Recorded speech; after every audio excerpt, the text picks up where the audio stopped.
So harga yang the best saya letak setelah ditimbang tara, harga. Saya berapa kali saya tukar harga. Sesuai tak? Sesuai tak? Boleh tak? Sebab cheese ni mahal. Saya kena tiga kali tax nak sampai ke sini. Bayangkan Itali, Malaysia, Brunei. Berapa kali? Betul requirement. Contoh lagi satu. Kita semua pakai barang import. Pepperoni dari Turki, kita punya meatball dari Turki, kita punya makaroni import, semua import. Yang pakai barang Malaysia saya rasa human kot. Yang lain semua import. Human je saya pakai barang Malaysia. Ini pun tak semua Malaysia. Rasa harga sesuai. Ini pun import.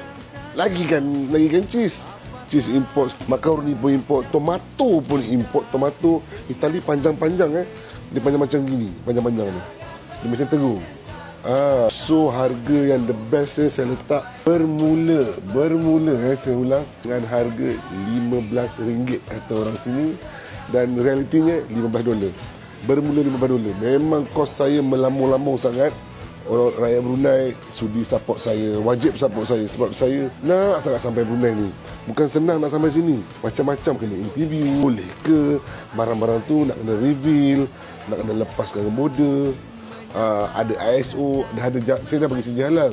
Nak CJ JAKIM, okey CJ JAKIM. Lepas tu CJ veterina. Bukan senang bang nak dapat benda tu bang. Bukan senang bang, bukan senang kak. Saya dah dapat benda-benda tu. Dia punya detail requirement ya. Bukan saja CJ halal, tapi veterina. Bukan semua ada. CJ halal WHA ini. WHA Gerana Perdana ni. Bukan senang nak masuk sini bang. Bermula $15. Okey, kita ada salmon skin. Memang salmon skin dari Norway, Malaysia, Brunei. Berapa kali tu?